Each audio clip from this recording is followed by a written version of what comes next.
Jadi pertama dari segi usia ya. Usia terlalu muda atau usia terlalu tua itu bisa menimbulkan keguguran. Kemudian faktor obesitas ya. Faktor ibu yang terlalu gemuk itu juga bisa berpengaruh. Kemudian penyakit-penyakit pada ibu seperti penyakit infeksi ya. Penyakit infeksi itu seperti toksoplasma dan lain-lain ya. Kemudian penyakit autoimun, penyakit kronis ya seperti diabetes, penyakit ginjal, kelan bentuk rahim ya, bentuk rahim yang abnormal, kemudian riwayat keguguran. Jadi kalau ibunya sudah pernah keguguran sampai lebih 2 kali, itu kemungkinan terjadi keguguran itu besar gitu ya. Kemudian pola hidup yang tidak sehat itu juga berpengaruh ya.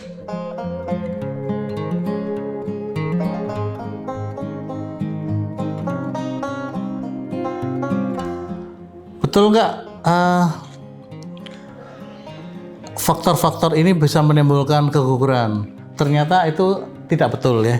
Seperti apa? Olahraga pada kehamilan, asal olahraga ringan itu tidak menimbulkan keguguran. Kemudian berhubungan suami istri. Jadi ada yang mengatakan kalau hubungan suami istri menimbulkan keguguran. Asal dilakukan dalam batas yang wajar itu tidak mengganggu.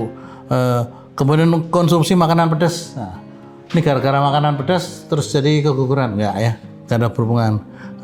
Naik pesawat terbang. Bagaimana kalau hamil muda naik pesawat terbang? Enggak ada, enggak apa-apa. Ya. Kemudian bekerja ya, kecuali pekerjaan yang berat, itu aktivitas kerja biasa itu tidak mengganggu. Oleh karena itu pada yang hamil muda itu memang boleh kerja biasa ya, kecuali kalau dia ada keluhan-keluhan yang berlebihan seperti mual muntah yang berlebihan. Nah itu baru istirahat gitu.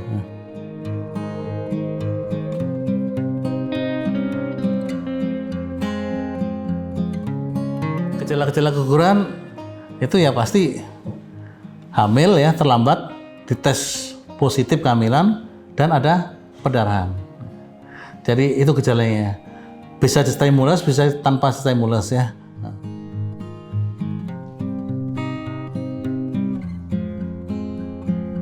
Jadi kalau menurut golongannya itu ada 4 golongan keguguran ini. Yang pertama itu abortus ya. Abortus yang namanya insipient. Insipient itu keguguran yang mengancam. Jadi maksudnya terjadi perdarahan tetapi janin itu masih utuh di dalam, belum keluar, dan mulut rahim itu masih tertutup, jadi masih bisa dipertahankan. Kemudian yang kedua itu adalah abortus incomplete. Incomplete berarti tidak komplit, berarti ada sebagian yang keluar, ada sebagian dalam. Jadi itu sudah nggak bisa pertahanan lagi karena mulut rahimnya udah terbuka. Nah, jadi tindakannya ya harus dibersihkan dengan jalan dikiret ya. Kemudian ada lagi abortus komplit. Kalau komplit berarti udah keluar semua, ya nggak perlu apa-apa, nggak perlu dibersihkan karena udah bersih ya. Nanti bisa dibuktikan dengan USG gitu ya. Kemudian ada lagi keguguran yang tertinggal lama di dalam, jadi setelah 8 minggu, jadi misalkan 2 bulan. 2 bulan bayi nggak berkembang, meninggal di dalam dan tidak keluar. Nah, itu namanya miss abortion. Jadi itu harus dikeluarkan karena udah meninggal di dalam lebih dari 2 bulan ya, miss abortion. Kemudian ada istilah lagi namanya abortus habitualis. Yang namanya istilah abortus habitualis itu ada keguguran yang terjadi berturut-turut 2 atau 3 kali keguguran berturut-turut, itu namanya habitualis. Jadi itu harus dirawat dengan sebaik-baiknya gitu ya.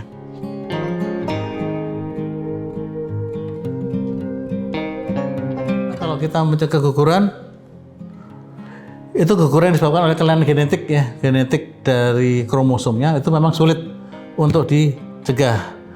Namun kalau yang kena faktor yang lain itu bisa dicegah dengan melakukan cara-cara seperti konsumsi vitamin ya, asam folat ya 400 mikrogram setidaknya 1-2 bulan selama program kehamilan.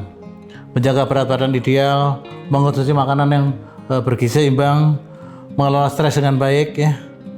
Kemudian menghindari paparan sinar matahari, tidak merokok atau terpapar asap rokok. Nah, seperti begitu itu cara pencegahan supaya tidak terjadi keguguran.